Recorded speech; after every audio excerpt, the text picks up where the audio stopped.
husband that I'm divorcing is entitled to a percentage of my military retirement money.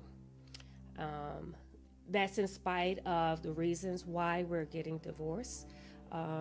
It's almost as if it's a reward for him for just having been married to me for 14 years, that he would get a substantial amount of my income, and that's in lieu of the fact that we have a child that is disabled and not self-supporting, who will probably live with me for the rest of his life. So not only have I done 25, 26 years in the Navy where I've worked long hours, I've done whatever the Navy has asked me to do. Yes, it's called the Uniformed Services Former Spouse Protection Act.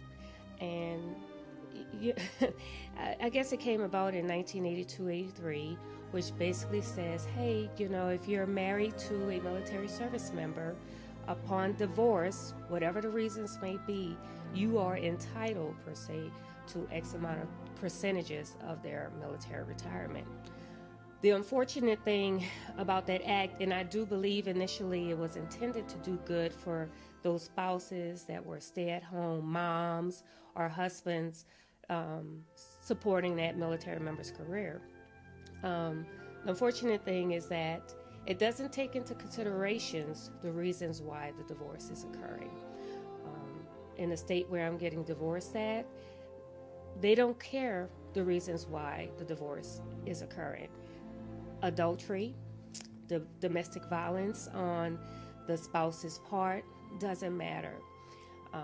Regardless of how many medical interventions I've had as a result of violent interactions with my spouse, the court doesn't look at that. They don't consider that. Considering that a female civilian spouse in the same position as I am have more benefits, more rights underneath this country's law. There's no due consideration for me, who is now a victim of the very same act that was designed to protect women in this position.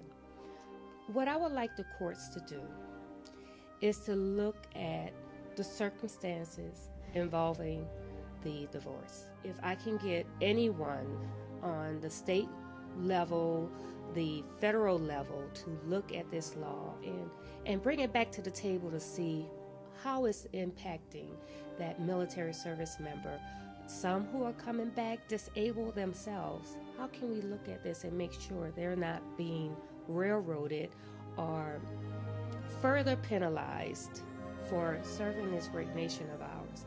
That in itself would probably give us a little more justice than what we have right now.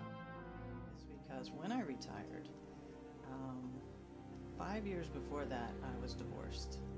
And in the divorce decree was written that my ex-husband would get a certain percentage of my retirement pay. And it was explained to me that that was the law, that's how it was, there was a formula, and there was nothing anybody could do about it. And I believed that.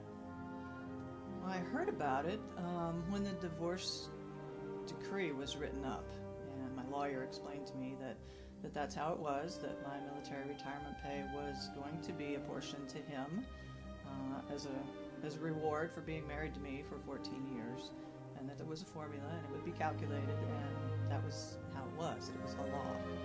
And I didn't know any better. Nobody I knew any better. And that's what we're telling our people. We're not letting everybody know that because you're in the military, your spouse will be entitled to a portion of your retirement if you get divorced.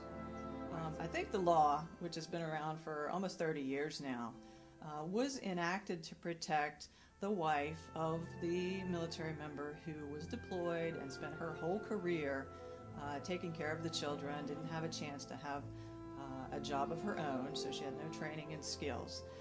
So he would come home and divorce her, and she would be left destitute with the children. This was designed to protect her. We all know it's not really like that anymore. Very few spouses are stay-at-home moms or dads, and we do have a large percentage of women in the military now. And I think what should be changed is that this law, there shouldn't be a law like this. A divorce is not really where the military needs to be in the middle of. There shouldn't be a law that singles out military members. Why are we treated like this when our civilian counterparts aren't? You know, I know people who have been divorced, and when they went to court, all the division and all of the financials was based on the situation, was based on who did what and who was good and who did wrong and who was bad and what were the children undergoing and who had the children and why. Was there abuse? Was there adultery? These things aren't considered in a military divorce. It's there's a law and here's the percentage and your money goes there. It's not right. Well, I was a founding member of GI James, which initially was GIs joined against never-ending ex-spouse support. Never-ending. I love that part, because it is. Until I die or he dies, he'll be getting that portion of my retirement.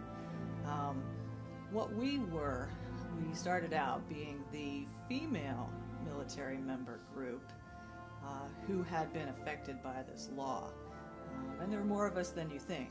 A lot of women in the military these days, and a lot of men can't really handle their wife having a successful military career. So there's a lot of divorce among military women.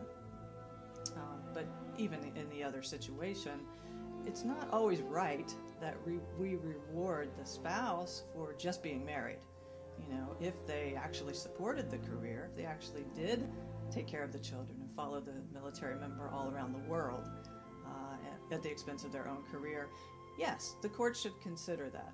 They should also consider spousal abuse and infidelities and just the situation in general, the financial situation of both parties, just like it is when your friend, anybody's friend, gets divorced. Those things are taken into consideration. And why shouldn't they be for a military member? Why is it automatic that our ex-spouse gets a part of our retirement pay that we earned for life? It's not right.